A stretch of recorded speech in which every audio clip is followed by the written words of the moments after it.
Bet the board. What do you mean you don't bet? I mean, I don't bet. You know, I don't gamble. I don't. I never have, and I never will. Yeah, right. I'll bet you $20 I can get you gambling before the end of the day. You owe me 15 grand, pal. Pay him. Pay that man his money. It's the Bet the Board podcast. God likes me. He really, really likes me. In the end, I wound up right back where I started. I could still pick winners, and I could still make money for all kinds of people back home. And why mess up a good thing? Here's Payne Insider and Todd Fuhrman. Welcome in to the Bet the Board podcast, college football edition. I'm your host, Todd Fuhrman, joined as always by my esteemed colleagues and co-host on this magical mystery tour, Brad Powers and Payne Insider. Gentlemen, how goes it this Wednesday? Great. Fantastic. Payne, I need a little bit more enthusiasm out of you. I'm going to need you to go from about a 4 out of 10 to a 9 out of 10. I know we're not talking Florida State this week, but that shouldn't stop you from bringing the energy. I'm energy. I'm all energy. Brad, all right, Brad, you and I will do this podcast. We'll come. Hold on a second. You let Brad get away with one word. Look, I used a larger I word. felt the and you energy. busted my I balls. felt the energy in Brad's response. I didn't feel it coming from you, the level of enthusiasm. And I tried to pep up. Fan-fucking-tastic. I tried to pep up Payne prior to it. I was asking Florida State questions. Yeah, I mean, look, Brad's giving you all the material you need to prop you up on some of these shows. But all right, we'll get you going. We don't want you to run your best stuff on the opening drive of the game. We have a lot of ground to cover in terms of today's show. So let's start things off, boys, in SEC country in an SEC East showdown between Tennessee and Kentucky. It's Tennessee, a modest 3.5-point road favorite for their trip into Lexington. Total on the game sits at 51.5, 52, depending on where you look. And Tennessee and Kentucky will meet for the 119th time in program history. It'll be the 6th straight time the game has been played at night when taking place in Lexington, dating back to Butch Jones's first season there in 2013 as head coach of the Tennessee Volunteers. The Vols own a commanding 83-26-9 series lead and are 8-2 against the Wildcats since Coach Stoops took over. You look at the way last weekend went for these two programs, couldn't be more diametrically opposed if you tried. Kentucky sitting on the sidelines trying to heal up after back-to-back losses against Georgia and Missouri. Meanwhile, Tennessee looked like they were going to give themselves the inside track to competing with Georgia in the SEC East, building a 20-6 lead at the half in Tuscaloosa against Alabama, and that's when the Volunteers reminded us who they really were, getting outscored 27-0 by Alabama. Josh Heupel going on rants or lack thereof about the officiating, and here we are with Tennessee in a potential bounce-back spot should they be able to get it all together. It'll be the second consecutive road game for a Vols program that has struggled away from Neyland Stadium as of late. We saw Tennessee stub their toe, to say the least, in Gainesville earlier this year, and last week wasn't much better, dropping both of those games by 2 scores. Brad, when we dig into this Tennessee offense so far this season, we've seen them have success when they're able to run the football. We know that they have 3 talented backs in Wright, Small, and Sampson who have been dynamic when they can get going downhill. But last week, they didn't have that luxury. Just 74 yards on 23 carries. And Dylan Sampson, in the wake of that performance, said everyone's eager to get back out there and put together a much better effort. We've been critical of Joe Milton ever since he was anointed the heir apparent to Hendon Hooker, and he just hasn't made some of those big plays. Did get Squirrel involved early last week, a strong performance there, but when push came to shove, this Tennessee offense really struggled, matched up against the Kentucky defense that has struggled in their own right in terms of defending a vertical passing game that has a pulse. How do you see this side of the ball unfolding Saturday night at Commonwealth Stadium? A lot of question marks for both sides. More questions than answers, even at this point in the season. Obviously, the biggest question is, what Joe Milton are we going to get here? Is it going to be first half Joe Milton, 16 out of 22, 218 yards, couple touchdowns? You should have seen the text I had to Payne. I had the Alabama dynasty dead and buried at halftime. I couldn't believe that they let Joe Milton be the guy that was going to put that final, that final shovel on him. But I mean, obviously, Joe Milton, he is who we thought he was. When you look at Tennessee's offense in the second half, couldn't do anything, to say the least, in that one. You look at the basic counting stats, Milton, very average. And average in this Tennessee offense, it means that not very good, to say the least, because it's an offense that should prop you up as far as quarterback stats. You mentioned it. We love the 3 running backs. But I will say this, in those 2 big road games, they have struggled to generate some rush against Florida and Alabama. Will they be able to run against this Kentucky defense? I'm not so sure. I mean, obviously Kentucky's got some pieces, led by Walker up front. He's 348 pounds. You can't miss the guy. But a part of me thinks that if it wasn't for the Florida data point, that was shocking to say the least, because I think a lot of us were leaning towards the Florida side in that one because of Kentucky's weak non-conference schedule, at least until that point. And then, you look at the Kentucky defense, looks like it's gotten exposed the last couple games. Georgia over 600 yards. Last 3 quarters against Missouri was not a good look whatsoever. 38 points for the Tigers. So part of me says that Kentucky's defense is overrated. Just it was propped up by a very weak strength of schedule early. They've gotten exposed. We'll see if the bye week they can figure some things out there. But I mean, Joe Milton's too inconsistent for me to fully trust him in this spot. And there is going to be some opportunities in the throw game. When you look at Kentucky's defense, they're number 121 in defensive success rate versus the pass. EPA per pass is a little bit better, but still below average at number 70. So there'll be some shots to be able to take. It'll just be dependent if Milton can make them. If he can, I look for Tennessee's offense to have success here. Not as much as what they've had the last 2 years when Hendon Hooker was a quarterback against Kentucky, but I think they can get enough here that's going to put pressure on the other side of the ball. I think you raise an excellent point, Brad, talking about Kentucky's defense and are their true colors showing through. We'll see if they're able to make any minor tweaks or adjustments with an extra week to prepare, but Georgia churned out a ridiculous success rate. Felt like every drive that the Bulldogs put together was explosive. Now, I know that was in Athens, and Kentucky looked a little bit better down to down against Missouri, but you're right. After that 14-0 lead, the Wildcats staked themselves. I mean, it was one-way traffic with Missouri outscoring them 38-3, and the defense unable to come up with a timely stop, to say the least. Payne, when we look at the other side of the ball, I mean, the ground game has been the one common denominator for Kentucky so far this season, but the passing game needing work is probably the understatement of the century.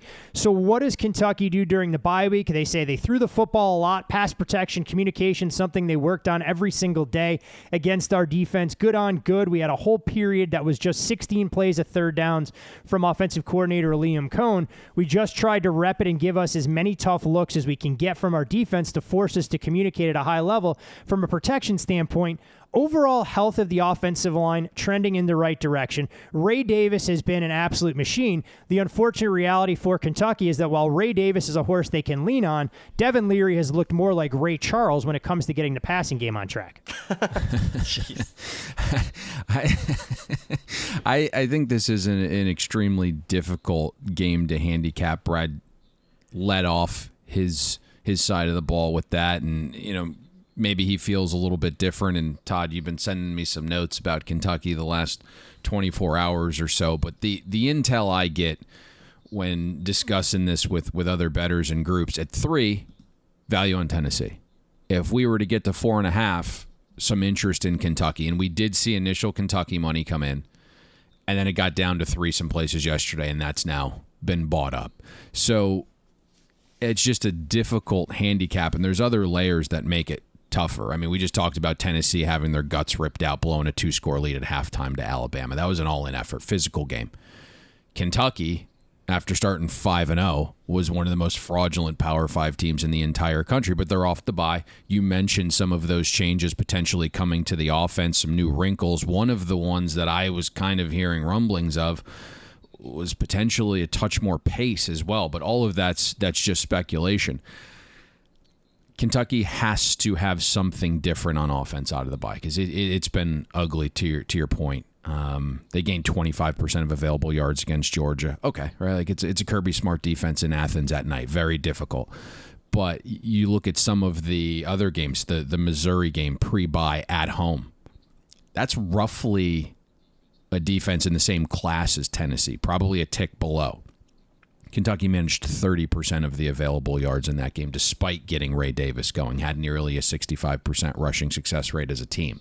So you look, and it's like on paper, the Vols should be able to contain Kentucky's run game. Kentucky is outside the top 100 in offensive line yards created. You hit it perfectly, Todd, that their O-line is getting a little bit healthier. But Tennessee, one of the 10 best defenses in line yards allowed, despite the occasional misfit on a run blitz that leads to an explosive. And as great as Ray Davis has been, and he's been far better than the help that he's getting up front, I don't know if he can do it all by himself in this spot. Nearly 4.5 yards per rush after first contact this season. That is very difficult to envision continuing, especially as the season wears on and the SEC schedule takes full scope.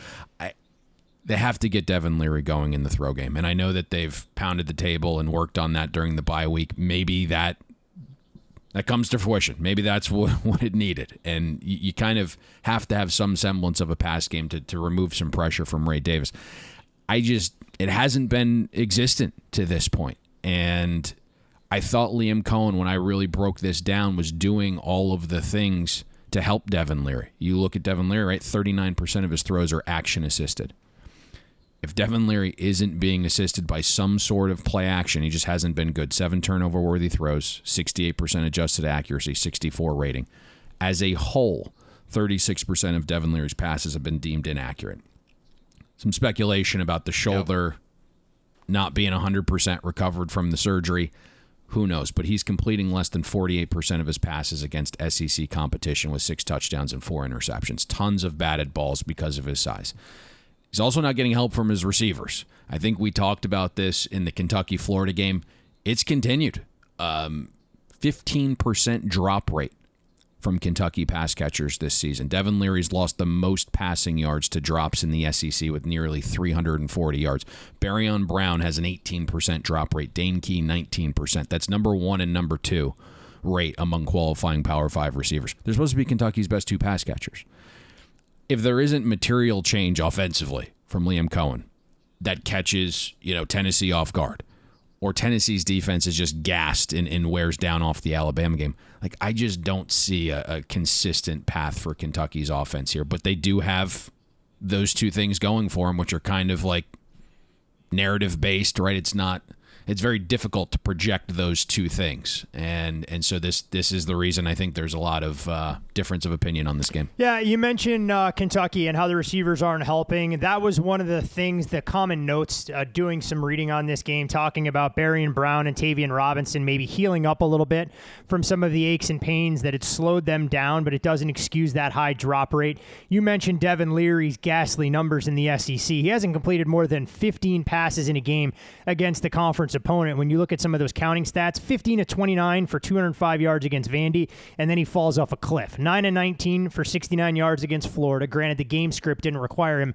to throw it a ton. 10 of 26 against Georgia, and that was when Kentucky was chasing basically a 3 or 4 touchdown deficit, and then a robust 14 of 27 for 120 yards passing against Missouri the last time out. So we'll see how much different this game looks. One thing that I will find interesting when you poke around in this game, I've never seen more articles written about one player that has 22 total touches this season than the NC State transfer Ndemi Sumo, and how Kentucky may want to try and incorporate him a little bit more in the offense. We'll see if that comes to fruition, and the Wildcats do play with a bit of pace. From the SEC, though, to the Big 12, and it's a game that'll get things started early on at 11 o'clock local time in Lawrence, Kansas. The Oklahoma Sooners, a double-digit favorite going in to take on the Kansas Jayhawks. Total in this game, 65. Oklahoma hung on for dear life last week, outlasting UCF to the tune of 31-29. Meanwhile, this is a Kansas team trying to figure out what their identity will be going forward. And Lance Leipold, leading up to this game, has embraced how important it is to get games of this magnitude where you get national eyeballs on your program and get a chance to build. I credit Kansas a ton because when you schedule homecoming, you normally want to welcome in a cupcake. I guess Kansas wants to try and fry one of the biggest fish in the league with Oklahoma, their homecoming opponent. And when you look at this Jayhawks team, 19 straight losses versus top 10 opponents. You have to go back to 2008 when they knocked off a number 5 Virginia Tech team. Meanwhile, Oklahoma, fresh off that narrow victory against UCF, had some strong praise from Gus Malzahn, who called Oklahoma a national title contender after Saturday. I'm not sure if Gus watched the same game the rest of us did, but that's neither here nor there. The Sooners now have won the last 2 games by 6 points combined, where each of their first 5 victories were by 2 touchdowns plus. And Brent Venables saying they're going to drown out some of the outside noise, focus on what they need to do. Kansas has covered 5 out of the last 6 meetings against Oklahoma, but last year was the first time in 10 meetings where Kansas was listed as a dog of less than 3 touchdowns. Brad, as far as Oklahoma's offense is concerned, this is a team that leads the Big 12 in passing offense, averaging more than 325 yards per game, ranked 7th most nationally. Dillon Gabriel looks outstanding, has been able to maintain his health. As far as their weapons are concerned, we know they lost Andrell Anthony for the season before the UCF game. So that obviously changed the complexion. But you've seen a little bit of a muddled approach in the backfield. Have you been impressed by Oklahoma's offense, or do you think we've seen the best of what the Sooners will be, or is there room for them to improve against the Kansas defense that, quite frankly, probably won't offer that much in the way of resistance? So I'll attack this on 2 fronts. Number one, obviously, game-specific, Oklahoma's offense has a significant edge here against Kansas's defense. So I do expect Oklahoma's offense to show some things maybe that they didn't even show last week against Central Florida. But also, on the other hand, because Oklahoma's unbeaten, they have some higher expectations down the road. I'm not overly impressed. I mean, I turn on the film. It's just not one game. I see a good offense. It's not great. I mean, I've watched this SMU game that was a big-time struggle offensively the first 3 quarters. Cincinnati game, the entire game. Iowa State, first 20, 25 minutes. They couldn't find much there. Texas certainly was a great data point for them. They came out hot. Had some lulls there for a significant stretch. UCF, obviously, a tight game to the wire in a game that Oklahoma was favored by 17 in. So I get it. A lot of people love Dillon Gabriel and what he's done. The counting stats are great. He's number 4 in QBR. He's running the ball as well, which is factored into QBR. So he's giving them a little bit dynamic there. But the thing that concerns me is you mentioned the running backs. I expected a hell of a lot more out of the running backs this year, especially when you turned on the bowl game against Florida State and they had 2 freshman running backs running up and down the field. You would thought, a sophomore, is this going to be a dynamic duo? And it's neither one of them. It's Marcus Major leading the way, but nothing great. I mean, less than 4 yards per carry. The pass game has been explosive, led by Nick Anderson, 24 yards per catch, 8 touchdowns on just 16 catches. So at least there's been some explosiveness there. The EPA per pass is much better as far as comparing it to the EPA per rush. So I'm kind of I kind of compare it similarly to the Texas game, where Texas going in against Kansas was struggling to find an identity running the ball. And we're able to find that identity against this Kansas defense because if you turn on that game, look, it looks like a blowout. I'm here to tell you it was worse, much, much worse than the final. I mean, Texas was struggling to find the run game. It had 336 yards rushing against Kansas's defense and more than 650 yards. So I see something similar here where Oklahoma's going to try to get the run game going, some confidence there as they go down the stretch. Now, what's the pathway for Kansas? Not necessarily to have a lot of success here, but maybe to slow down Oklahoma. Kenny Logan and Kobe Bryant, at least on tape, the 2 guys in their secondary that stand out. I mean, multiple-year starters for them. A lot of experience. They're going to have to force a couple turnovers. They're capable of it. They've done it in multiple games this year. I just don't see a pathway here. I mean, I'll be stunned if Oklahoma's not well into the 30s here at minimum offensively. And it would be an abject failure if they don't score 35-ish at least here on Saturday. You know, it's interesting, Brad. You mentioned the running back situation, and last week was the 4th different starting running back for Oklahoma with Gavin Sawchuk being tabbed as that guy. And I found it fascinating that Brett Venables pretty much passed the buck to running backs coach DeMarco Murray, saying that Murray has carte blanche to do what he wants with that particular position. Tawee Walker missed the UCF game with an in-house suspension. So we'll see if Oklahoma can get things on track. Look, they may not get tested on the ground in terms of needing to show balance until they take on Oklahoma State or maybe Texas in a potential rematch in that Big 12 championship game. And Kansas, no doubt, has to be better getting off the field given how porous they've been on third downs.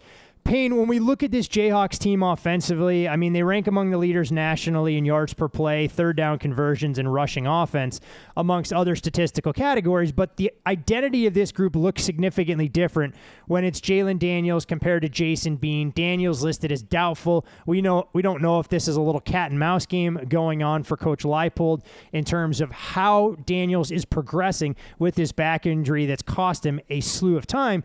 They have a couple of playmakers on the offensive side, headlined by the backfield with Devin Neal, whose yards per carry ranks 4th in Power 5 football this season at 7.3 yards per touch. But for all the questions we have about Oklahoma's offense, the defense appears to be the one common denominator for the Sooners so far this season, as they're starting to take on some of their coach's DNA, which in this case, probably a good thing compared to his predecessor, whose DNA is all over the football program at Southern California. I think what's interesting here is Kansas has to start fast. You got Andy Koltelnicki off the bye. If you go back to last year, he and Jason Bean showed well off the bye together last season when Jalen Daniels was also injured. And I think that's really the hope if you're backing Kansas here, is that creativity early. Maybe there's a wrinkle or two, something that Oklahoma hasn't seen or couldn't have prepared for, like the element of surprise. And I do respect Andy's ability to just kind of scheme and design and call plays. It just kind of feels like eventually the talent gap is large in these games, and you guys referenced Texas, that eventually you could, find some trouble once the tricks have stopped, so to speak. I think it's a little unfair to use that as a full data point, but it's certainly relevant. Supposedly Jason Bean didn't know he was starting until like 45 minutes before kick against Texas, but that is the one defense that Kansas faced early in the season that's somewhat in the ballpark of Oklahoma, right, was Texas. And you look how that game started, and it was okay the first quarter, but then Jason Bean and Kansas had barely a 10% success rate the final 3 quarters, gained just 27% of available yards against Texas. I would expect Kansas to be more aggressive in this spot. I went back, watched the Oklahoma State game heading into their bye. In my mind, they lost that game by being too conservative the final 20, 25 minutes or so. I don't think Kansas can methodically move it against Oklahoma and consistently win down to down. That's where, to your point, Todd, the Sooners in year 2 under Venables has shown some real improvement. But you can certainly chunk the Oklahoma defense. That still feels like that's on the table. And you look at Jason Bean, he's really shown a willingness to push the ball downfield, 11.3 ADOT. And that's the one area where Oklahoma hasn't improved in year 2 under Venables. The Sooners are pretty susceptible to explosives again. We saw it at the onset of the Iowa State game. UCF last week hit multiple big plays, and now you kind of look after 8 weeks, Oklahoma's outside the top 95 in both explosive run and pass percentage allowed when adjusting for schedule. A season ago, Oklahoma allowed 70 plays of 20-plus yards. So I think Kansas has to come out, be efficient early with the element of surprise, hit a big play or two each quarter, kind of lean on that crowd you mentioned. We know explosive have, far more impact at the college level. But games like this are tough for me because I'm lower on both teams than market, right? Both teams are relative sells for me at this point. And I think there's going to be a little bit of a difference of opinion. I think the numbers guys are going to want Oklahoma in this spot. I think some of the informational guys are going to be looking towards Kansas. Yeah. And kind of the vibe I've been getting here, Todd, is that, like, if it is Kansas, a little bit more interest in the first half rather than the full game. So I think there's going to be another battle here. I know the first 2 games we've talked about, our listeners want to bet these games, but I think there's going to be some difference of opinions on both. Yeah, no, it makes a ton of sense. And I think the first half angle is interesting with Kansas having extra time to prepare, Oklahoma fresh off a game where they had to go to the deck for a full 60 against UCF. Arguably, you make the case that it's their final trip to Stillwater coming up next week for Bedlam, and you could understand if the Sooners are a little bit flat out of the gates, if Kansas has some trickery and is able to take advantage of a defense that may not be astute in terms of their some of their eye discipline. So it should be an interesting 30 minutes before Oklahoma's pedigree could prove to be too much. Interestingly enough, it's Jason Bean that started each of the last 2 meetings against Oklahoma, so a high level of familiarity if he goes with some of the defensive schemes he may encounter, and vice versa for Oklahoma preparing for what he brings to the table.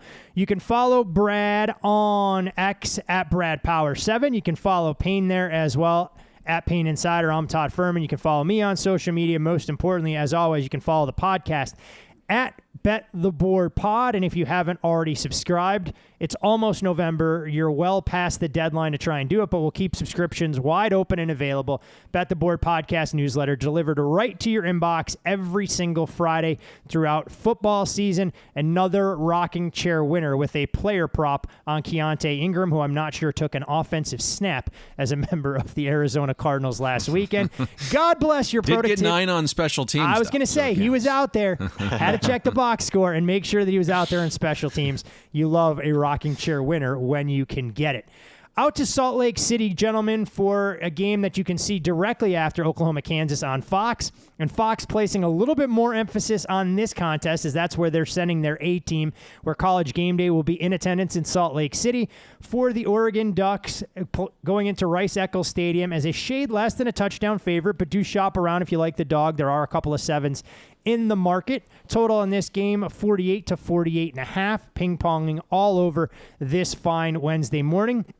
A win for Oregon at Utah would be the program's first since the 2016 season. Oregon leads the all-time series 14-5, and the Ducks have won 6 of the last 10. Utah, however, has been victorious in 2 of the last 3 games, but the Ducks did escape 2017 last year in Eugene, a game marred by turnovers, and that may not be strong enough. Bo Nix said that was one of the more program-defining and character-building wins for the team, knowing what kind of adversity they had to deal with. And for those folks who pay attention to the betting market, there was a ton of speculation. Would Bo Nix be available? Wouldn't he be available? Went out there and willed his team to victory. Oregon facing some injury concerns. A lot of those appear to be somewhat alleviated going into this week.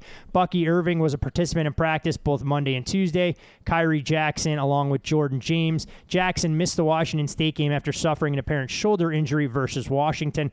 Not sure his absence in a game like this, where Utah may not want to throw it, will be of the utmost importance. The home team has covered 6 straight between these programs. What's interesting when you look at the total, the last 3 games have all gone under the total, 43 and 0.3 average points per game, with an average closing total of closer to 59.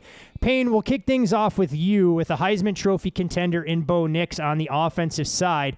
And when you look at Oregon this year, it does run through a consummate vet in Bo Nix. He's now started more games than any other quarterback in the history of the NCAA and ranked 16th all-time in completions with over 1,100. He's also the second player since 2000 to complete 78% of his passes through the first 7 games, setting him up for the potential of a special season. But it feels like this Oregon offense hasn't been as explosive as we thought they could be in terms of stretching the field. A lot of short throws, hoping the receivers can make plays after the runs after the catch, and a ground game that has been dynamic with Bucky Irving taking over in that regard. But this, no doubt, will be a step up in class against the Utah defense that can stop the run and get after the quarterback, especially when they play in their familiar confines. Yeah, this is a fun handicap, and another game that has a little bit of a difference of opinion, right, from odds makers. I mean, the total open 51 place, 47.5 another place, and you're thinking 2.5 points, like 48 is a really key number. This morning, we've kind of seen that battle between 48 and 48.5. We saw some early Oregon money. As soon as 7 started to pop, right, there's a little bit of a buy on Utah. So very interesting to me, but I think you led me in a good direction, and you're kind of got the good on good with this side of the ball, and I think that ultimately has the largest impact on the outcome of this game, right? Oregon's offense versus Utah's defense. We called Oregon's offense a phone booth offense. I actually think that's the path for Oregon this week. I think that style helps in this specific matchup, and Bo Nix's short throw game to me is the X factor here, and I go back to week 1, Graham Mertz. 25 of 29 on throws inside of 9 yards against Utah. You look at Graham Mertz and Bo Nix, they have 2 things in common. Both have ADOTs at a bottom 10 rate among qualifying college quarterbacks. but they're both number 1 and number 2 in adjusted accuracy. Bo Nix actually leads the country with an 85% adjusted accuracy rate. He's been pinpoint through 8 weeks. And to me, that's the extension of the ground game without trying to bang your head into a wall on every first down. Now, you can actually run a little bit on Utah. The Utes are outside the top 35 in rushing success rate allowed, outside the top 90 in explosive run rate allowed. We saw USC get that ground game going a little bit last week.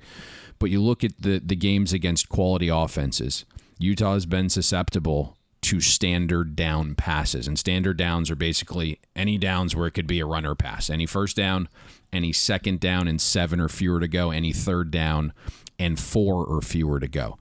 Against Florida on standard downs, Utah gave up nearly a 65% passing success rate to Graham Mertz and the Gators. Florida just couldn't score in the green zone. They averaged 2 points per trip. Utah beat USC outright as a 7-point dog last week. A lot of sharp money on USC. It was a huge win.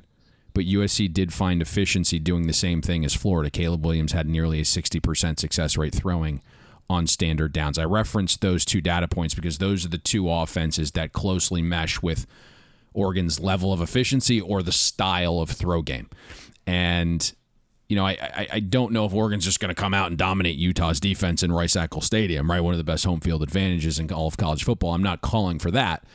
But there's certainly a path for Oregon to grind out 4 or 5, 6 yards at a time with an accurate Bo Nix helping the Ducks offense live in standard downs.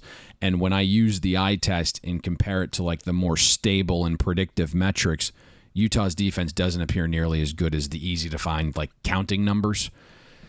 Kind of feels like, the football gods understand that Rising and Kuthi haven't played, so they decided to help Utah's defense a little bit. If you look at some of the breaks the Utah defense has caught this year in terms of when and which quarterbacks they've played, right? It's Graham Mertz in the very first Florida start operating a completely different style of offense. It's a backup Baylor quarterback. It's Weber State. It's a true freshman Dante Moore at home. Point. Chip Kelly finally benched him 2 weeks after we suggested that should be the case. You have an Oregon State offense that started losing confidence in DJU when that game was going on. Cal started a freshman QB on the road. He then got injured in that game. So I get the vibe here that Utah's defense, take nothing against them, they're a really good defense. I just think some of the underlying metrics depict, a team that's a little bit different than some of the counting stats here. And I think Oregon and Bo Nix might be able to have just enough pop here on offense to kind of grind their way to a win. And this is a Utah team that lost yet another impactful player last week to a season-ending injury, and Lander Barton appeared to go down in the fourth quarter, ended up on the sidelines in a walking boot and crutches, was second on the team in tackles with 34, including a pair of picks and a defensive score. One last thing, Payne, that question for you. When you look at Oregon and the schedule they've played, have they faced a defense anything close to what they're going to see in Utah as you go through the Washington States, Washington, Stanford, Colorado, Hawaii, Texas Tech, and I'm not even going to put Portland State in this discussion? How much of a jolt to the system could it be for the Ducks as well, even if Utah isn't as good from an efficiency standpoint as some of those counting stats would suggest? Yeah, it's a good question, right? And they certainly bullied Washington, and we thought that Washington's defense was a little bit susceptible to the ground and pound, and obviously they ended up wearing down Colorado, and the early part of that game weren't able to kind of fully instill that punch on the ground, but certainly going to be a step up in class, and I think that's ultimately what this game comes down to. But when I look at the underlying metrics, I think there's a reason you have Oregon favored by 6.5 on the road. Yep. To me, when I look at the numbers, they're the very best team in the Pac-12. Now, this game, Utah just seems to find ways, right? And I think Josh Pate actually said something astute last week. It's like, Utah isn't the type of team you get healthy against. And so, I don't know if Oregon's going to come out here and win this game by margin. I do believe they can do enough on offense, especially when you start to see their style of play specific to how Utah plays defensively, where they can go out there and have some semblance of success. And both, to me, are stepping up in class here a little bit. I thought USC came out with a great script last week, just kind of went up and down the field on Utah, then kind of lost their way, and Caleb went to... once the script was off, backyard football started again. And, I thought they kind of lost their way there. Had they have kind of stuck to the script and played more within the confines of the offense, they were going to find some success there against Utah throughout the entire course of the game. So I think Utah certainly Oregon stepping up in class. Again, extremely tough environment. That's going to be a tough place to play. It's going to be freezing cold there, apparently in the 30s, potentially dipping down a little bit later in that game into the 20s. But I think Oregon can do enough offensively here. It makes sense. Look, the home road splits for Utah speak volumes about how differently this team plays in a variety of fronts when they're at Rice Eccles compared to being out on the road. Now, Brad, when we look at Utah offensively, it appears that this program has finally found its quarterback, that the Nate Johnson experience is over, knowing that Cam Rising is officially out for the season along with Brent Keithy. Normally, it's not a ringing endorsement when your head coach refers to his starting quarterback as a pig farmer, but in the case of Bryson Barnes, it was the ultimate sign of flattery, saying that they've got a Heisman Trophy winner quarterback, so they're going to make some things in referencing USC, and that's just the way it is, but we've got ourselves a pig farmer quarterback, so we're proud of that guy too. When you look at Barnes and what he's done the last 2 games, 14 of 23 against USC, 3 touchdowns, 1 pick. The most important play he made, though, was with his legs late in the game to set up the game-winning field goal. Against Cal, a little bit more workmanlike, 15 of 21, 128 yards passing. The one thing we have seen from Utah, though, is that they continued to be run-heavy. 23 of the 70 offensive plays against the Trojans were through the air, a 67% run rate. That was down a touch from what we saw against Cal. In steps an Oregon defense that probably doesn't get enough credit for how good they've actually been for stretches, knowing that so much of the Ducks' posh and pageantry is about Bo Nix and the offense's ability to put up points. Utah's team offensively with scheme matched up against an Oregon defense going into hostile territory. So obviously edge Oregon here, but not as big as what it would have been a couple weeks ago. You look at the Utah offensive numbers, the counting stats, number 79 offensive success rate, 97 EPA per pass, 72 EPA per rush, pass success rate 101. Those don't sound very good, but I'm here to tell you just 2 weeks ago, a lot of those numbers were in the 100s, even in the bottom 10-ish. So they have found something offensively post-bye. Each of their by far best 2 offensive performances have come post-bye. 34 points, 445 yards against Cal. Really were able to run the football at will on Cal, 300-plus rushing yards. By far, Utah's best performance on the ground, even though they've been ground-heavy all year. And then last week, obviously USC's defense isn't great, but still to nearly put up 500 yards against USC, again, being able to do it on the ground, getting some key timely passes. There's certainly been some significant improvements on Utah's offense last couple of weeks. What has it been attributed to? Yeah, certainly, Barnes is off his best performance this season. Getting him healthy after he had to go to the hospital and after the Oregon State game has certainly helped. But, you pop in the tape, the guy that's really given him a punch and then some has been this converted safety, Sione Vaki. 14 touches last week against USC, 217 yards. He ran for 158 yards against Cal, over 10 yards per carry in that game. It's obviously he's taken some touches away from Jackson. It's actually helped Jackson be a little bit more fresher. He looks a little bit better, at least down the stretch of games where he's a big back and he can really pound you. So converted safety, who's still playing a lot of safety snaps. Whittingham joked that Vaki's been so valuable on the offense, I'm going to have to conserve his snaps on defense so he can play more offense. I know he was joking when he said that. Honestly, I think they need him more on offense than defense at this point, just because they hadn't shown anything prior to his emergence here. The offensive line had underachieved big time until the last 2 games. We'll see this week. They're obviously facing a little bit more stout defensive front than what they've seen against Cal and USC. The pass blocking has not been good. PFF ranks it number 132, second to last in the country. They're facing an Oregon defense that has been able to get to the quarterback, 25 sacks the last 6 games. The rush defense for Oregon has, basic counting stats, rush yards. Well, they haven't allowed 100 yards in any of the last 5 games. Okay, that's great. But then you start looking at who they faced. It's some of the most pass-happy teams in the country. Hawaii, Colorado, Washington State. So I think the Oregon defense, at least up front, is going to get tested big time here because Utah obviously is going to want to run right at them, shorten the game up, typical Utah football. Payne and I were talking during the Washington-Oregon game, and I agree with his take. For as well as Oregon is recruited, the last 3-4 years. Better than anybody in the Pac-12, even USC. That they've out-recruited USC. I don't see a lot of dudes on the defense. Birch and Dorless are fine, to get pressure at defensive end. Birch a transfer, Evan Williams in the back end, a Fresno transfer. Where's the development of these, 4 and 5-star high school kids? Not overwhelmed at the defensive tackle position, linebackers, and again, Utah's going to want to run right at them. So this will be Oregon's stiffest test, at least from a rush attack perspective. I'm anxious to see if they can hold up at the point of attack, but I'm still going to give the edge to, obviously, Oregon here, but this is one that the gap's closed a little bit considering Utah's success the last couple of weeks. Should be one hell of a football game if Oregon wants to try and run the table, get to the Pac-12 championship with just one loss on their resume. This, at least on paper, the toughest remaining road test. No disrespect meant to the Sun Devils, who they'll face on November 18th.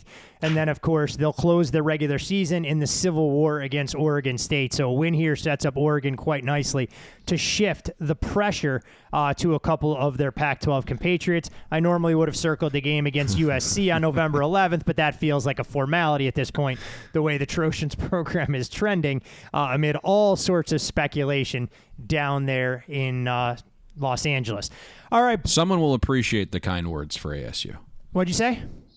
Someone will appreciate the kind words that you gave ASU. Hey, look, I was disappointed they weren't able to go out there and win the game outright. Last Saturday night against Washington is nearly a 4-touchdown underdog. I mean, they dominated for 3 quarters, couldn't make field goals, capitalize. Couldn't put the ball into the end zone, and then it's a pick 6 after a no-call pass interference that I thought was absolutely egregious late on the Saturday night. But credit to Arizona State for fighting tooth and nail. We'll see how all of that unfolds. Georgia, Florida, gentlemen, a little cocktail party, if we're allowed to call it that. I don't really care because that's what we're going to call it around here. Georgia, a 2-touchdown. Who doesn't call it that anymore? Apparently, I don't know, from a marketing standpoint, the if they TV were allowed to call it broadcasts a don't do cocktail it. party. Yeah, the TV broadcasts don't do Really? it anymore. It's been that way for like a decade, too. Like the world's largest outdoor gathering of people or some other bullshit that's out there. I got no idea. That's really terrible. The good thing about it is I didn't have to read thousands of comments about Kirby Smart bitching about how this should be a on-campus venue type matchup, which tells me he might be a little bit more concerned about Florida than he's been each of the last 2 years, where Georgia's a 14.5-point favorite. Total in the game sits anywhere from 47 on the upper boundary to 46.5 on the lower end. And when we look at the winner of the Georgia-Florida series for the past 8 seasons, the winner has gone on to represent the SEC East in the SEC championship game. We can say all of the things about Georgia in the superlative category. 24 straight wins. It's the longest active FBS streak. 32 straight over unranked opponents. 4 SEC teams Georgia has beaten, though. South Carolina, Auburn, Kentucky, and Vanderbilt have a combined 3-14 SEC record. The 4 teams remaining are significantly better in terms of their overall conference prowess. They did win back-to-back meetings versus Florida by 20-plus points for the first time since 1942 to 1945. Meanwhile, on the flip side, the Gators are seeking to start 6-2 after going just 6-7 the last 2 seasons, searching to go 4-1 in SEC play, where they finished 3-5 last year. 8 straight losses versus AP number 1 teams. The last win for the Gators came in 2008 in the SEC title game against Alabama. Unranked Florida has beaten a ranked Georgia team 3 times, 1986, 2002, and 2014. But Florida's on a nice little run ATS-wise in their last 12 games versus AP top 5 opponents, going 8-3-1 against the number, while Georgia has continued to flounder at the betting window this season, 1-5-1 ATS, their lone triumph coming against Kentucky. Brad, when we look at this Bulldog offense, I'll give you the low-hanging fruit right off the top. What kind of adjustment do you make for Georgia and their offensive expectations, knowing they're going to go through the remainder of the regular season without their most dynamic weapon in Brock Bowers? 1.5-point downgrade. Usually I'm conservative with stuff like that, and maybe I still am, but I mean, I've never downgraded a team ever before. 1.5 points for a starting tight end being out, so significant downgrade for Georgia. In terms of Carson Beck's overall development, I mean, this is a Jacksonville kid who no doubt is going to relish the opportunity to play on a stage this large. I mean, he's showing signs of maturation, and whether it's them taking the kid gloves off, letting him lead the pass-first type offense while they look to get the ground game on track, there's no doubt that the 74 completion percentage, 300-plus passing yards per game, along with 12 passing touchdowns, including 3 on the ground, leads the SEC in completion percentage and second in passing yards behind only Jaden Daniels, but he's looking to accomplish history. The Georgia quarterback making their first start in this rivalry game are just 1-9 this century. Jake Fromm in 2017 was the only guy. As you look at Florida defensively, there has to be a path to success for Georgia on the offensive side, because for all the success that Florida's had this year, this team has been vulnerable to explosive plays. They've been vulnerable down to down. You feel like Georgia, especially with a backfield that's significantly healthier coming out of the bye, should be able to do what they want as long as they protect the football. Yeah, certainly an edge to Georgia here, even without Bowers. What's the Georgia playbook gonna look like? They did get a bye week to help formulate the game plan here without Bowers. And, you kind of saw a little bit of it because Bowers went out relatively early in the Vanderbilt game. Obviously, Oscar Delp is going to get more touches. Keep in mind, he's Oscar Delp, just not the backup. I mean, he was getting almost starter snap counts at tight end, so less double tight end sets for them. More Ladd McConkey, who was injured much of the early part of the season. Now that he's healthy, expect him to get a lot more touches. You're going to lean on the ground game, which is what they did in Vanderbilt the last 3 quarters of that game. Nearly 300 yards rushing. I know it's Vanderbilt, but still, that was 100 more yards rushing than in any game this season for Georgia, and Edwards is starting to pop a little bit. Carson Beck's been fine. He's played, in my opinion, up to expectations so far this year, albeit against a relatively weak strength of schedule so far. Basic counting stats are fine. They're top 10 Georgia's offense. Yards per play, yards per game, points per game. Should be considering the schedule that they faced. You start diving into a little bit more of the analytics. It's still top 20 in EPA per pass, EPA per rush, early downs EPA. So the offense has been obviously fine, but so far, schedule's going to get much tougher starting with this game. To me, offensive line needs to be better. I know they've been banged up a little bit, but my goodness, Van Pran and Ratledge were, touted as, first-team All-American types. I mean, this is touted as one of the best offensive lines in the country. Haven't played that way for a majority of the season, so I'm anxious to see what kind of fire they come out with. Against the Florida defense you mentioned, love the defensive coordinator hire that they made. Still young, still trying to find their way. You mentioned the explosives, just simple yards per play allowed, number 85 in the country. That's not going to cut it.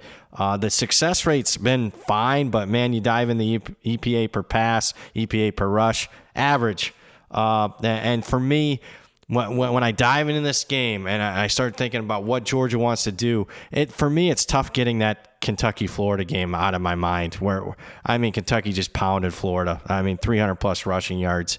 I just think that has to be the formula here for Georgia. At least that'll be the game plan to start off, just really testing this Florida defense because South Carolina was able to pretty much do whatever they wanted, both in the run and pass game against them.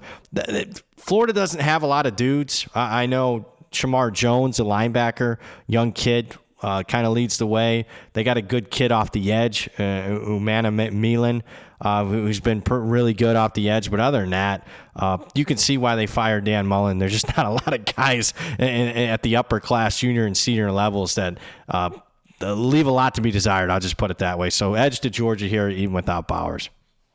Yeah, when we look at the Georgia schedule, not to go off on a tangent, Florida this week, home against Missouri, home against Ole Miss, and at Neyland Stadium on November 18th before they get their regular season finale like they play annually against Georgia Tech. So we'll see a lot more of the Bulldogs potentially getting tested going forward than what we've seen already. Meanwhile, Payne on the other side of the football, this Gators offense has given up 19 sacks, which is the 4th most in the conference. Graham Mertz is being pressured on 34% of his dropbacks, but as a result, Florida's trying to get the ball out of his hands quickly. It's a short, controlled passing game with the occasional deep shot down the field to Ricky Pearsall, knowing that those two have built a good relationship, both transferring in from different schools, and trying to figure out what Florida is going to put forth offensively against the Georgia defense that, look, we hold Georgia to a very different standard than we do most college football programs, and not going to say that this defense is disappointed, but it hasn't performed at that high level that we've grown accustomed to in the past, despite leading the SEC in opponents' points per game and opponents' total yards per game. They haven't faced many living, breathing, passing offenses for the most part, and they gave up 14 points in the first half to South Carolina. They allowed UAB to score 21 points in a game. They gave up 20 points to Vanderbilt. Is there a path for Florida to have some success, not necessarily to win the game outright, but to keep this game competitive and make it a full 4-quarter fight? Yeah, I mean, I guess it's Graham Mertz, right? I don't think anybody saw this type of season unfolding for him. He's exceeding all expectations, and you have to give credit where it's due. And I think there's Florida fans that are kind of pissed with how deep Billy Napier's route tree is with its receivers, but what he's doing for Graham Mertz is, you got to respect it. I mean, he's making it as easy as possible for Mertz. 40% of his passes are action-assisted. Florida uses the highest motion rate in all of college football. The types of throws that are being asked of Mertz aren't difficult, and you can see that in the depth of target I referenced a little bit earlier. Florida's schedule hasn't been overly difficult either, right? It's barely inside the top 60. Every single perceived tough opponent that Florida's played has downgraded in our power rating since the start of the season. Utah, Tennessee, Kentucky, and South Carolina. I mean, they all have power ratings multiple points lower than the onset of the season. Georgia's no exception, right? How they've played the first 8 weeks, coupled with the loss of Brock Bowers. I mean, we have Georgia 5.5 points lower than where I had them heading into the season week 1. And I think I started lower than just about anybody who does this successfully.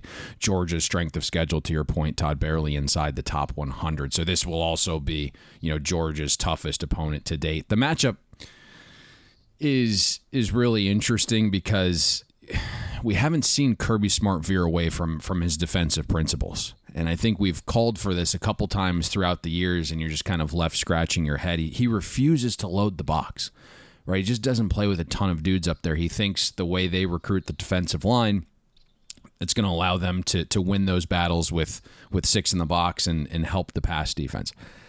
Maybe with like 2 weeks to prepare and you get the phone booth Florida offense, that changes a little bit. It absolutely should. But you mentioned Florida's pass rate. That's hiked up a little bit this season because the offensive line can't get any push on the ground. They're outside the top 90 in offensive line yards created and tackles for loss allowed. So kind of throwing short has been, that extension to Florida's ground game. Now, Georgia's been very good against the pass this season, top 15 in schedule adjusted success rate and EPA per pass. However, I think relative to their standard, Georgia's struggled a little bit in certain areas. Georgia's allowing a passing success rate 7% higher when pre-snap motion is used, right? Florida's using that motion at a very, very high level. I mentioned Graham Mertz using play action at a 40% rate. Georgia's allowing an 11% higher success rate on passes with play action. So that's the formula, right? And then you sprinkle in the calculated deep shot when Georgia decides to play man on the outside. I think Graham Mertz has to threaten deep occasionally just to kind of keep that defense honest a little bit. When Florida does run, metrically speaking, their most efficient runs are outside and then right in between the A and B gap. Georgia's nearly impossible to run on, but again, like relatively speaking, their most vulnerable areas through 8 weeks, outside and between the A and B gap. So there's a path for Florida's offense to kind of be annoying and pester Georgia a little bit if Kirby refuses to put more guys in the box. You referenced some of those games, Todd, a little bit earlier. If you look at Vanderbilt, 81% of its passes from behind the line of scrimmage to the 9-yard area were completed. UAB, 77%. South Carolina, 78%. Ball State, 82%. Don't sleep on the Cardinals. Don't sleep on Ball State. So, the way Florida plays, right, outside the top 100 in pace, the clock keeps ticking. Those 3, 4, 5, 6-yard passes, they're going to do their best to shorten this game, hike up the variance. But Florida has to be efficient with that short pass game, with maybe some designed runs, the outside runs, all on early downs. Because if they are not staying ahead of the down and distance, it could get ugly. Florida's offense has been just a abject disaster on late downs. The Gators' offensive line has been horrific in pass protection in known passing situations. If you look, Florida's outside the top 100 in late down success rate, and then passing down sack rate allowed on those late downs. So I think when you look at this, right, there's kind of a path, but Florida just, it's like threading the needle here on offense, and then you can't turn it over. Right? If they can kind of thread the needle with those short passes and a couple, efficient efficient runs and on early downs, and they do that perfectly without turning it over for 4 quarters, there's like the slightest opening to kind of exceed offensive expectation. Last thing on this game, guys, and I'll open it up to both of you. This game, at least from the outside looking in terms of side and total, feels a lot more like an NFL game. We haven't seen a ton of movement one way or the other. Have you guys seen anything? Have you heard anything? Obviously, it appears that there was a small appetite for an under bet when this total opened 48.5. Payne, you've referenced the key of 48 in college football and how important it is. Just wanted to see if you guys could weigh in on that, if there was any other nuggets you could add for our listeners. Brad, I'll go first. As of right now, my feelers are not. I'm not getting a lot of anticipation that this line is going to move too much. Probably a little bit under, maybe a little bit of dog would be my guess, but nothing significant. Yeah, I would echo those sentiments. We've seen some early under money come in, thinking that if Florida is going to be efficient offensively, it's not the explosive variety. The loss of Brock Bowers is certainly impactful, as Brad mentioned, but Oscar Delp comes in, right? It's nice being able to have the number 1 tight end from the 2022 class just kind of step into the fold there. And we've certainly seen both of these teams pass a little bit more recently, right? Because of the inefficiency they're going through on the ground game. So, now that we've kind of dipped some places to like 46.5, I don't know if it's really for me. The side, we're seeing a little bit of money come off the hook this morning down to 14. I don't know why, and I hope I'm wrong. Obviously, as a Florida State guy, having watched Miami and Florida luck box into their last wins. Brad, I think I know where this is going before Payne gets there. I'm certainly rooting for Georgia here, and my vibe is that I kind of feel like Florida can be pesky here, but I'm not going to have a red cent on this game. This game feels a hell of a lot more competitive despite that 2-touchdown tariff than what we've seen each of the last couple of years. We'll see if that comes to fruition, but there is no doubt, listening to you guys talk about Georgia, that this Bulldogs team feels a hell of a lot more vulnerable than what we have seen in the past. The last time a lot of people thought that, though, they went out there and boat raced Kentucky, the same Kentucky team we saw lose by 3 touchdowns to Missouri, so I'm not sure that gets designated as a season-defining win. We'll see how things go Saturday afternoon from Jacksonville. We do have another marquee matchup to get to in the Big Ten, but before we get there, Brad, we'll take a slight detour and head to San Marcos, Texas, for a good old showdown in the Sun Belt West Division that's now knotted in a 3-way tie between the Texas State Armadillos, a.k.a. the Bobcats, Troy Trojans, and South Alabama Jaguars. It's Troy, a 5.5 point favorite, depending on where you shop, against G.J. Kinney and a resurgent Texas State team. Total in the game sits at 52.5. You look at Troy, they come into this spot well-rested, fresh off a win against Army the last time we saw them. Meanwhile, Texas State, this is a team that goes out there, can put up points in bunches, but had to outlast Louisiana Monroe the last time they played to the tune of 21-20. Where are you taking us in the non-Powers 5 game of the week? We're going to the favorite here, Troy minus the 4.5. I know a lot of people that have been following the markets might raise some eyebrows because the market loves Texas State each and every week. This week, no different. We saw this one tick down 1.5 in the last 36 hours.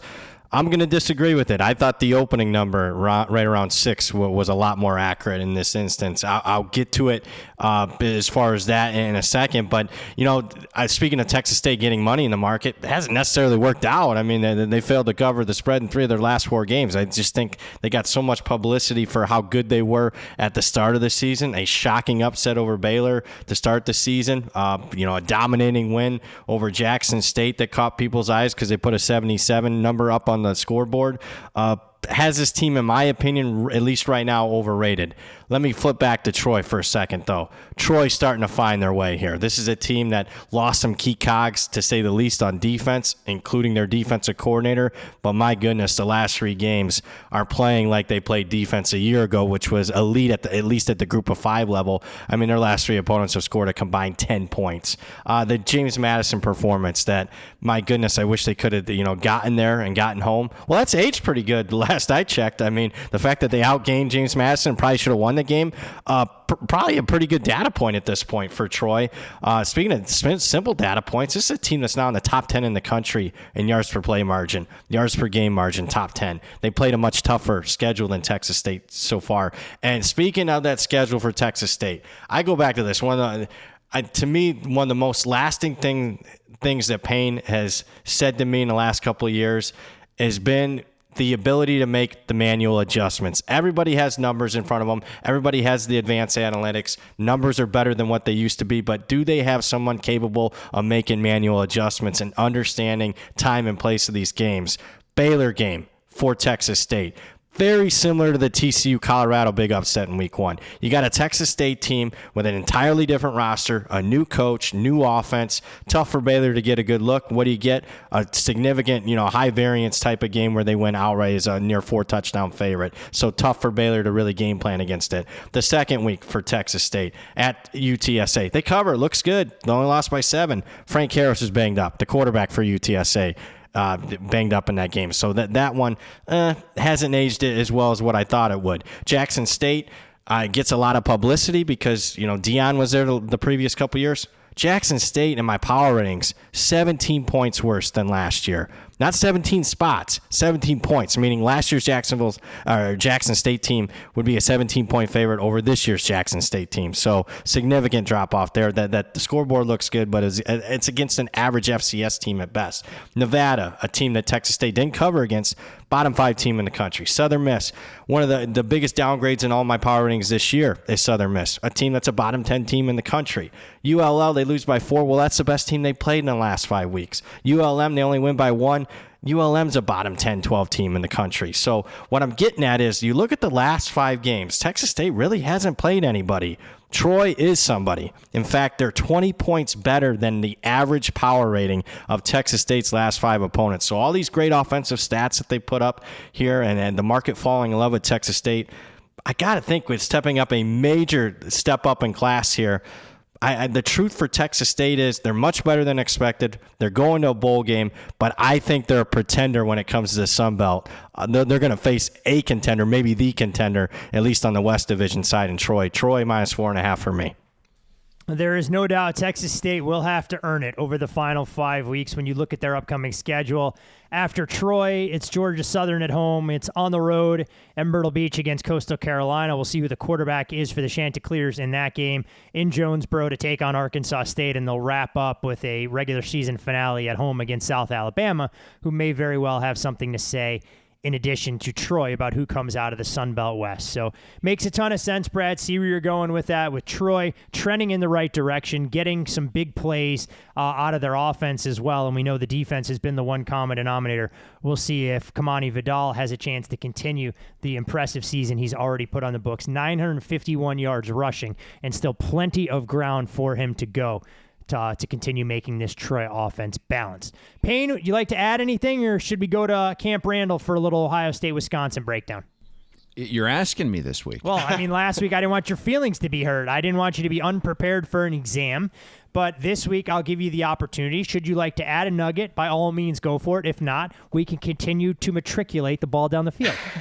Well, I mean, Brad had to bring up the negative there, in that Troy could not finish James Madison. That was a game that we were on. We had Troy on a cheap money line, and they had their final 2 possessions. 1st and 10 at the James Madison 33, came away with 0. 1st and 10 at the James Madison 38. The next possession came away with 0. So that was a tough beat, and I think probably providing a little bit more value here. And Troy's defense underlying metrics have continued to improve throughout the course of the season. I will stamp this in that last night, and it's a different approach, and I'm not suggesting you do that. I would follow Brad's approach here, but I got sent a note that said we're looking for Troy at a specific money line price, and so I do think at some point here, as limits rise, if the money line gets to the price point that was insinuated, there will be a significant buy from someone very sharp on Troy. Keep tabs on the Sun Belt. A little bit of a hidden gem. San Marcos, Saturday night, 6 o'clock kickoff between Troy and Texas State. 7:30 Eastern, 6:30 in Madison, Wisconsin. It's the Ohio State Buckeyes taking their undefeated 7-0 record out on the road as 14.5-point favorites. Total on the game, 43.5 as they'll take on the Badgers. The Badgers have not beaten the Buckeyes in more than 13 years since a 31-18 upset under the lights of Camp Randall back on October 16th, 2010. When we look at the Scarlet and Gray, 35 straight wins versus unranked opponents. It's the longest active FBS streak. Ryan Day on getting the team refocused after the big Penn State win. That's the competitive stamina you mentioned. That's the term we talk about in the preseason. When you look at the schedule, we knew we had to go on the road this year and be road warriors. Notre Dame early on was going to be a difficult environment. We knew this was going to be the same way. Meanwhile, Luke Fickell on the other side in the comeback win for the Badgers against the Fighting Illini. This was the first time I've seen something different from our team, Fickell told reporters. It's that will, it's the passion, it's that no panic. For the first time in 9 or 10 months, I saw a difference in the final quarter. I saw a different will. I saw a different passion. We'll see if freshman quarterback Braden Locke can keep that going. But before we get to the Badgers offense and how they match up against the Ohio State defense, Brad, we'll start with Kyle McCord and Ohio State offensively, who now has 12 passing touchdowns and no interceptions over his last 6 games. Completed nearly 64% of his throws for a shade under 2,000 yards. But Penn State apparently couldn't figure out what the rest of America could, that when Ohio State drops back, you probably want to know where Marvin Harrison Jr. is on every single play. Threw to Harrison on nearly 46% of his passes in the 20-12 win against the Nittany Lions, and the receiver accounted for 44% of the total offense and 1 of 2 touchdowns. Now, credit to Ohio State. They did get a little smarter. They lined Harrison up at his typical outside receiver position on 43 of 71 snaps, but also worked from the slot 27 times, which was a season high. Other than Harrison Jr., though, Brad, Ohio State, for me, I know they have a ton of 5-star talent, but the ground game hasn't been great with the injuries to Travion Henderson. Carnell Tate and Cade Stover are nice. Julian Fleming, Abuka, we thought might go, didn't factor in at all. When you're Wisconsin defensively scheming to try and slow down the Buckeyes, do they have the pieces to at least neutralize some of the effectiveness in Harrison and force McCord to go in a different direction in hostile territory? First, I'll say, funny that the Wisconsin offense starts having success once, Newton for Illinois gets ejected for targeting. I don't know if it had anything to do with energy for Wisconsin other than an All-American defensive lineman gets ejected. So that might have played a big part. I watched the game. So as far as this one, though, I think you're right. Brad had a winner, by the way, at Fuhrman. Yeah, but I'm all about the people. Did the people kidding. get it? I got it. Nobody cares about what I bet. Of course, I got a good number. We care about what you got, Brad. Yeah. We care about you. Your inner people. Circle here of Team Bet the The Board reason you're cares. going to be able to fill Doak Campbell Stadium pretty soon with followers is because people care. Wow, well What you done. bet. Well done. Touche. I'm going to go back to your point, though, Todd. For as well as Ohio State's recruited, especially at wide receiver and some of the other skill positions, I don't see it this year. Hell, I'll go a step further, and I know the counting stats are great for Kyle McCord. I don't see it from him. Still to this day, don't see it. If you watch the game against Penn State early in the first half, guys are open. They're talking to Ryan. You can hear Ryan Day on the sidelines. You got to complete some of these slant patterns. You're finding Marvin Harrison, but you're not really finding anybody else. And I thought it was a big... My goodness, I thought the big tell was, and if you're really paying attention closely, Ohio State got the ball with about 40, 45 seconds left before the half. Ryan Day took a knee. Ryan Day's not taking a knee with C.J. Stroud at quarterback. Not happening, but he did in that particular game. So I don't know if there's full trust there. We'll see. You mentioned, they haven't been healthy. Buka's not healthy. They didn't play last week. Henderson has been out here the last couple of games. Ryan Day's optimistic those two guys are back. That'll go a big way. At least, especially Henderson's capable of giving them some explosives in the run game. They haven't had that. He had that big explosive against Notre Dame. Other than that, they didn't do anything. And they haven't done much, period, in the run game all season. It's the worst rushing Ohio State offense in 20 years. Another thing I thought was intriguing, if you've been watching Ohio State, they've been using the backup quarterback, Devin Brown, in the goal line situations because he gives them some quarterback run game. He's out for the next few weeks, so be interested. Yeah, be interested to see how that changes them once they get. Look, you're not going to put up 45 points on this Wisconsin defense, so you're going to have limited opportunities in the goal line. What does that do to change? What I'd like to see is Kate Stover getting more touches. To me, he's looked like a top 5 tight end in the country all season. So be interested to see. Wisconsin obviously going to roll coverage over to Marvin Harrison. I don't know if it'll be good enough to stop him. He's that good of a player. But Kate Stover, I think, should get more touches for Ohio State. On the other side of the ball, Wisconsin's defense, I mean, obviously we've been accustomed to the Jim Leonard defenses being great. Jim Leonard's no longer there, new coaching staff.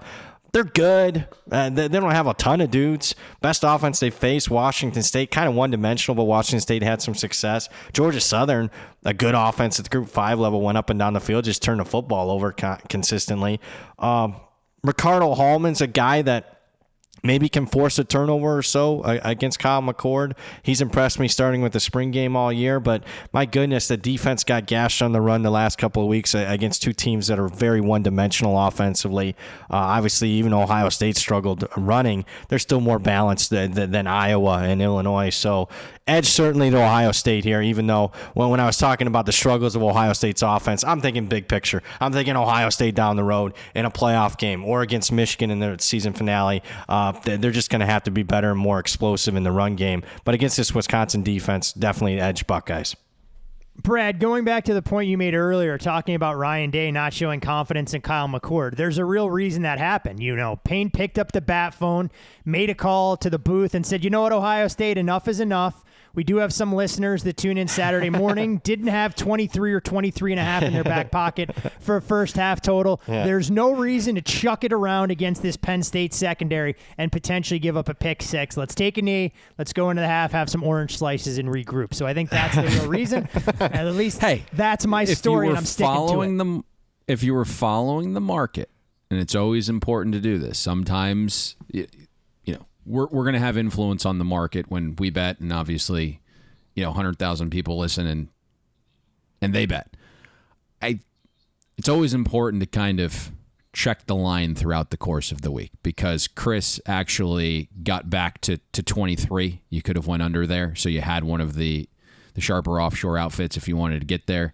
DK had 23.5 under, minus 20, and then the old guys out west had 23 as well in the first half on game day, like literally 7 minutes before kickoff, because the full game got steamed over with all of the Travion Henderson warming up with pads and Mbuka warming up with pads, and neither of them really were out there. So there was some opportunity there to still grab 23 or better on game day at 3 different spots. All I hear there is you encouraging our listeners to double down if they took a bad number early on at 22.5, making sure they can split their position at 23. But no, you're exactly right. I mean, the markets can move in a variety of different directions. That one, a perfect illustration.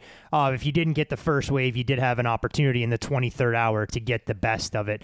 Either way, get to the window with another best bet on the college front. Wisconsin offensively, Payne, Brad mentioned it. They didn't have much success for the better part of 3 quarters. Illinois loses a key cog along their defensive line, and suddenly the Badgers look like the greatest show on turf, erasing a 27 deficit, scoring 18 unanswered points. When you look at Wisconsin, we saw increased workloads for some of the key cogs. Against Illinois, the starting offensive line didn't rotate for the first time this season, played all 78 snaps. Junior tailback Braylon Allen played a season-high 72 snaps, while Shamir Dyke was right behind him with 71.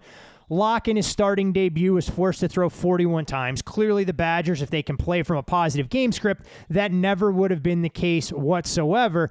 Now he's going to step up in class, albeit in familiar territory, against an Ohio State defense that has been extremely stingy and put on quite the show last week in terms of clamping down on Drew Allar. When you try and identify a path to success, if there is one for the Badgers, how should they go about trying to attack what we've seen from a very good, well-disciplined, and well-coached Jim Knowles stop unit? Boy, oh boy, Drew Allar. Who saw that coming? I'm blaming that's a collective failure from Penn State. When James Franklin is snapping at a reporter, asking why they haven't taken more deep shots in a 63-0 pasting of UMass Northwestern Illinois, guess what, James? You step up in class, you get smacked in the face by a good defense. I'm sure the boosters were happy about some of those covers, but I'm sure they'd be happier with a big win on the road in the shoe. And candidly, if you were going to beat Ohio State, that felt like the time. It wasn't like Ohio State was leap years better in all the other areas than you guys were. Anyways, getting focused back here. Braden Locke. Oof. Listen, he set all kinds of records in Texas at like the 6A high school level. He was recruited to Mississippi State by Mike Leach for this air raid system, and Leach actually beat out Phil Longo for Locke at UNC because they were in the mix. And then once Leach unfortunately passed, Locke transferred to Wisconsin to play for Longo. I mean, he's a redshirt freshman. There has been some rumors that Locke has been the best QB in practice. Certainly, I think was in the spring game. And I'm not saying in this moment Braden Locke is better than Tanner Mordecai. I don't think he is, but he's probably a better system fit. He did show some confidence throwing it last week. He seems to kind of know where he, the ball needs to go. This Saturday is certainly a different test against Ohio State and a sophisticated defensive mind like Jim Knowles, who gives quarterbacks a lot to decipher both pre and post snap. I think this is almost an impossible task. You kind of have to hope Ohio State starts a little sleepy off the big win against Penn State last week, because I just don't see a path. And I understand it was windy last week in Locke's first start, but we're talking about a 62% adjusted accuracy so far for Locke. The Wisconsin receivers haven't been the most sure-handed. Ryan Day also mentioned in his Tuesday presser he was optimistic about Denzel Burke returning and also expects to have him back along with Travion Henderson and Mbuka on offense. Burke, to me, is one of the best cornerbacks in the country so far. He's allowing a shade over 5.5 yards per target. Just 50% of targets have been caught. Quarterbacks have a 54 rating when targeting Denzel Burke. So it'd be a huge get back for the Buckeyes secondary. And then you look at Ohio State's defense as a whole. Top 5 in the country in schedule-adjusted EPA per pass, explosive passing allowed, and yards per pass allowed. So Ohio State makes you earn it.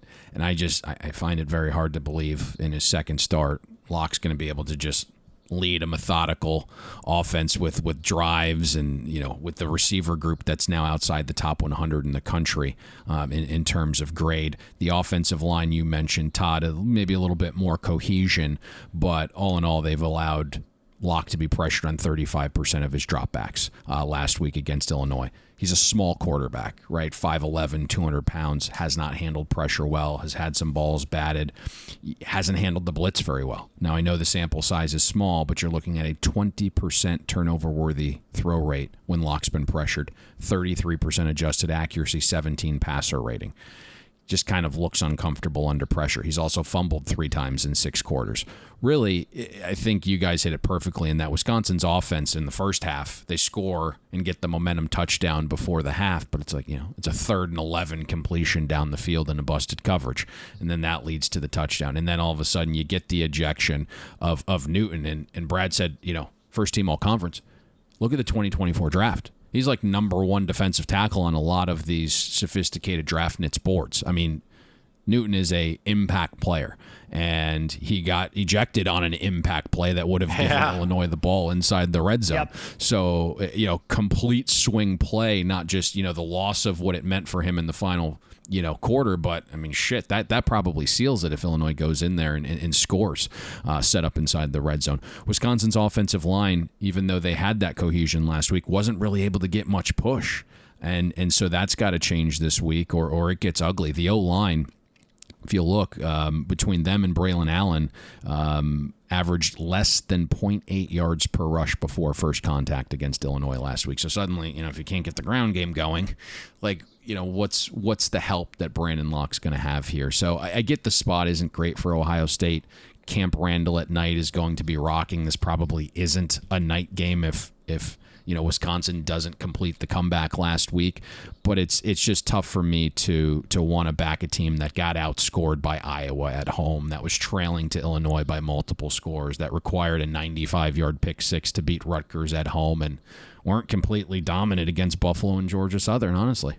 Apparently, Payne, you have never been to Madison on Halloween weekend to know what kind of weird and wild place that city becomes, and I'm sure some of that will carry into the football venue on Saturday night. But they may need a lot more than luck and fairy dust to be able to get to the window as an outright winner against Ohio State. We'll see how the cover goes. A big number, low total for what should be a fun game in the Big Ten on Saturday night. You can follow Brad on X at BradPower7. You can follow Payne there as well at Payne Insider. I'm Todd Fuhrman. Follow me on social media. Most importantly, as always, you can follow the podcast at BetTheBoardPod. All right, my friend, it's come to that point in the program where we get to the best bet. We've broken down all 5 games, at least the marquee matchups this week. A little diversion to San Marcos, Texas. Payne, I know or have an inkling you want to take us to another college football hotbed in some capacity, don't you? I know we've had some deliberation here for about the last 30 minutes on which of the games we wanted to give out here. We're kind of leaning towards a first half total again, but it's kind of in between a key number, and we would like it to stay a little bit longer. So let's go with the side here. Let's travel to the Big Ten, and let's go with rotation number 157, Purdue. Let's buy the half point here, and I say that because it's very affordable, and the total. So let's go Purdue -3. We'll cap it at -125. You can get plenty of -120 out there because Nebraska right now, the favorite is juiced, right? So at the places with the highest limits, you can get Purdue +3, -20, -21.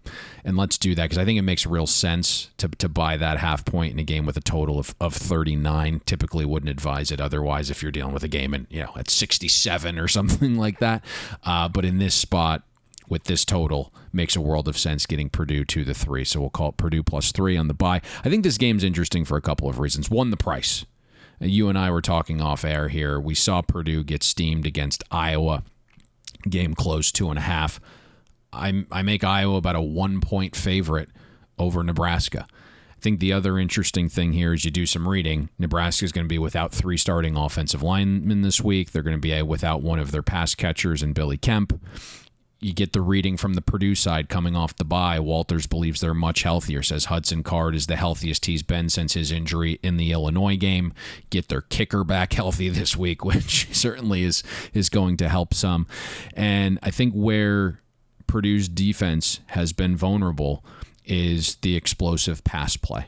And I don't really think Nebraska kind of has that juice offensively to threaten that area.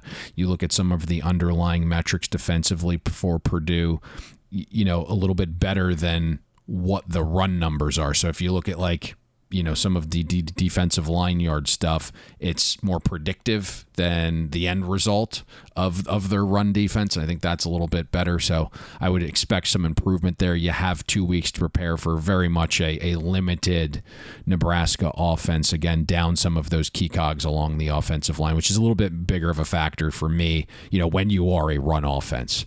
So let's grab Purdue.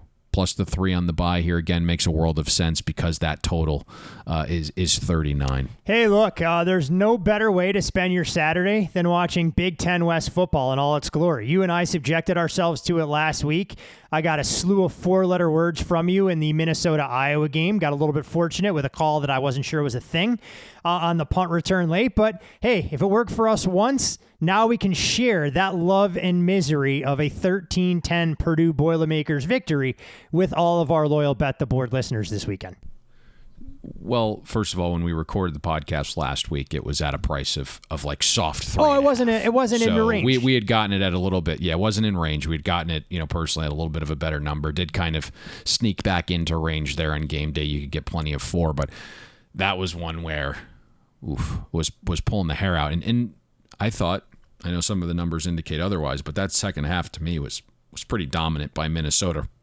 Relatively speaking, dominance is a relative term, but I guess when your opponent doesn't run... I believe Iowa had 2 yards in the second half. Yes, and they didn't run a single play in Minnesota territory. Yet, in typical Iowa fashion, they were a punt return touchdown called back from getting another improbable win and giving themselves, as ridiculous as it sounds, a path to a college football playoff berth if they were able to run the table and upset one of the Big Ten East heavyweights in a conference championship. Fortunately, No love lost for Iowa football fans by any stretch, but the college football world did not need to see that. And I always wonder if Brian Ferentz can get that team to 25 points per game and keep his job. A different discussion for a different day. Purdue Boilermakers +3 on the bye.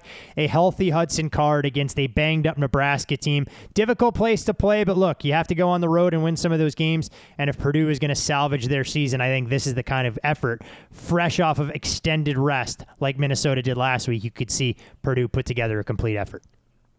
You start to see some of the datas in the first-year coaches who get that bye in the middle of the season typically start to trend a little bit better out of that bye. You listen to Walters this week. He's very much prepping his team to make a bowl run. Obviously have the tough Michigan game, but outside of that one, obviously going to be very difficult to run the table, but the schedule isn't overly daunting. And so that mindset coming out of the bye that, hey, we're going on a business trip here. We want to become bowl eligible. And this is the first starting point. The vibe coming out of Purdue was really good. I like to buy the hype. I like to buy the path on the football field against a Nebraska offense struggling for an identity, a team that hasn't scored more than 20 points in each of its last 2 Big Ten West games against Illinois and Northwestern. Great show as always. Special thanks to Brad Powers, who does a ton of the heavy lifting for us every single Wednesday throughout the fall. We will be right back with all of you, our lovely listeners, on Thursday for a little NFL breakdown. Full slate, no teams on buys. We'll see what kind of gems and nuggets we can come up with there. Payne, anything else that you'd like to share before we close up shop? No, let's get out of Dodge. All right, best of luck with all of your college football investments for Week 9. And with the Purdue ticket in hand, we will see you at the window. We hope you enjoyed listening to this episode of Bet the Board. Make sure you follow Todd and Payne on X. Todd is at Todd Fuhrman. That's TODDFUHRMAN. And Payne is at Payne Insider. That's PAYNEINSIDER. Don't forget, our weekly newsletter comes with an additional best bet. Have that delivered to your inbox by clicking the link atop the podcast show notes. And most importantly, subscribe and download Bet the Board. We're on Apple, Spotify, Amazon Wondery, YouTube, Google Podcasts, and all your other major platforms.